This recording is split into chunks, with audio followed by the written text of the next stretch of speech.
እህታችንን ቀነኒን እንግዲህ የማያውቀው ሰው የለም። አሁን ኦልሬዲ ወደ 3 ወር እየተጠጋች ነው። ያው እንግዲህ ራሷን አጥፍታለች። ከፎቅ ላይ ነው የወደቀች። እጮኛዋ ነው እጮኛዋ ዘፋኝ አንዱዓለም እሱን የገደላት ማን ነው ተብሎ እሱም በሷ ሞት ተጠርጥሮ እስር ቤት ገብቶ ነበረ።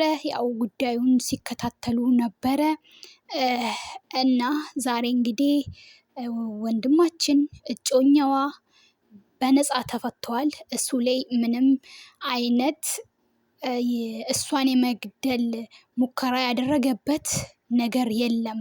ለዚህ ምንም ነገር ስላላገኘን ብሎ ለቆታል። በጣም በሚያሳዝን ሁኔታ ማለት ነው። እኔ ምን እንደምል አላቅም። ብቻ ለምሳሌ አንዳንድ ሰዎች ሚስት በባሏ ደስተኛ ከሆነች ራሷን ልታጠፋ አትችልም። አሁን እንደሚወራው በጣም ብዙ ነገር አለ። ብዙዎች እንደውም በጣም ይመታት ነበረ፣ በጣም አቢዩዝ ያደርጋት ነበረ። በቃ እንዴት ነው ትላንትና እችን የመሰለች ልጅ እየሳቀች እየተጫወተች ትላንት ለልደቷ ፎቶ እየተነሳች ነገ ልደቷን ልታከብር የልደቷን ሴሪሞኒ እያዘጋጀች እንደማታው ተነስታ በቃ የሆነ ጭቅጭቅ ነበረ፣ ተነስታ ራሷን ከፎቅ ላይ ጣለች የሚባለው ነገር የአእምሮን በሽተኛ ነበር። የአእምሮ በሽታ ያለው ሰው እንደዚህ ዘና ብሎ ይሄ ከመሞት አሁን ማታ ላይ ነበረ ቲክቶክ ላይ እንዲህ ስትጨፍር የነበረው እና በምን እንመን እቺ ልጅ ራሷን በራሷ እንዳጠፋች። የሆነ ሰው ራሱን ራሱ ካጠፋ እኮ ለዛ ሰው ራሱን ማጥፋት ራሱ ከሷ ጋር ያለው ሰው ነው ተጠያቂ ሊሆን የሚችለው። እኔ ባሌ ደስተኛ ካደረገኝ እንዴት ነው ለምንድን ነው ሞት የምመኝ? ቢሆን ራሱ ለምንድን ነው ሞት የምመኝ? እንደውም ህይወት ያሳሰኛል። እችን ልጅ የሆነ ነገር እንደው በቃ የሆነ ሰው እኮ ከአቅሙ በላይ ነገሮች ሲሆን ነው ራሱ የሚያጠፋ አይደለም። ሴቶች ግን እንደዚህ እጮኛዬ ነው ነገ ያገበኛል ምናምን ብላችሁ ያለምንም ፕሮሰስ ቤቱ የምትገቡ መቼስ ከቀነኒ እንጃ ብዙ ሰዎች እያየን የማንማርበት ነገር ነው። በቃ የማንማርበት የማን ነው የት ነው ምንድን ነው ሳናቅ ገና ያልተጋባነውን ሰተት ብለን ቤቱ ስንገባ መጫወቻ ነው የሚያደርገን። ለምን ወንዶች ከባህሪያቸው የሆነ ለፍቶ ጥሮባት ግሮባት የሚያመጣውን ነው የሚፈልገው። እንዲህማ በነፃ ቤቱ ከገባሽ እናቴ ምን አገባው? ይሄው እቺን የመሰለች ልጅ እናት አባቷ ሲያሳዝኑ፣ አላህ ለነሱ ጽናቱን ይስጣቸው። ሞዴል የነበረች እንዴት ነው በቃ ሁሉም ነገር ተሟልቶላት እንዴት እቺን በቃ እንደዚህ እየጨፈረች እንደዚህ በቃ ደስተኛ የሆነች ልጅ በአንድ ጊዜ ተነስታ ራሷን ነው ያጠፋችሁ ብለን ልናምን የምንችለው? እንዴት ነው ግን? አዎ ብዙ እያየን ነው በእንደዚህ አይነት ጉዳይ ማለት ነው። አብዛኛም ሰዎች ማለት ነው በቃ ደስተኛ የመሰሉ ምናምን ራሳቸውን ሊያጠፉ የሚችሉት። ግን ያኚ ሰዎች እኮ ሲከፋቸው ሰው ዝም ብሎ ከመሬት ተነስቶ ሞትን ይመኛል እንዴ? እብድም ራሱ እብድ እኮ እንደዚህ መንገድ ላይ ምናምን ቁጭ ብሎ እንትን የሚል እኮ ሞት የሚመኝ ቢሆንማ እሱ ራሱ እብድ አይደለም? ራሱን አያውቅም አይደል? ራሱን ያጠፋ ነበር አይደል? የሆነ ሰው ሳይመረው ምን ሳይለው እንዴት ዝም ብሎ ተነስቶ ነው ራሱ የሚያጠፋ? ይሄን ነገር ሊጣራ ይገባል። እንዴት ነው ብቻ ፍርድ ከላይ እንጠብቃለን። ምድር ላይ ፍርድ ተጓለዋል። ፍርድን ከላይ እንጠብቃለን።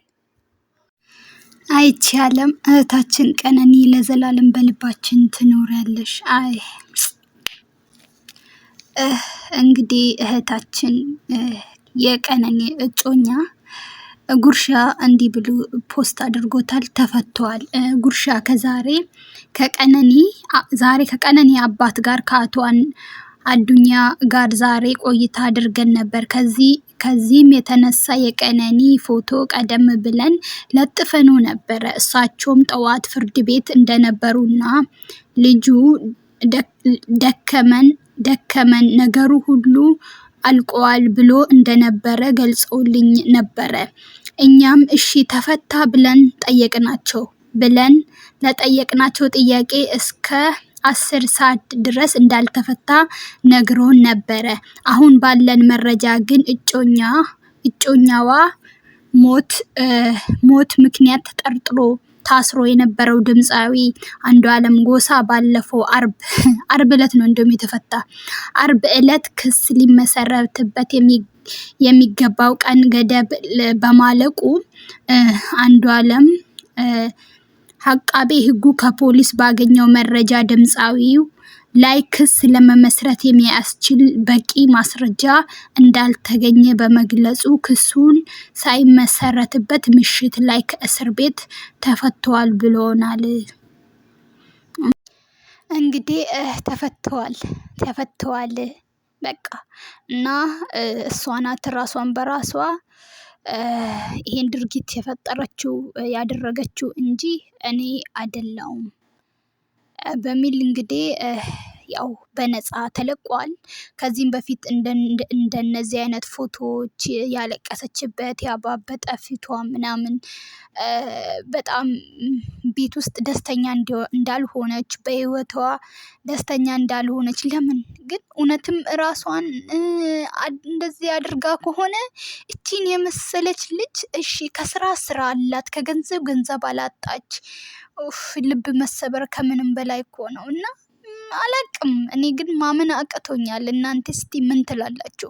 እውነት እንደሚወራው እቺ ልጅ ራሷን ከፎቅ ላይ ጥላ ነው ወይስ ምንድነው? እኛ የሴቶች ኢትዮጵያ ላይ ለሴት ልጅ ግን ፍርድ እና ቆይ አሁን ለምሳሌ የአስክሬን ምርመራ ምናምን አለ አይደል?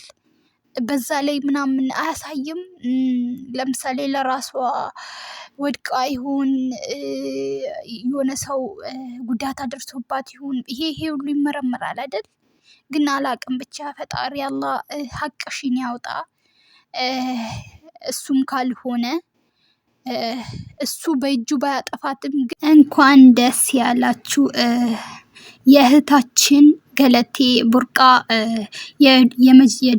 የድሮ ባሏ ተይዘዋል።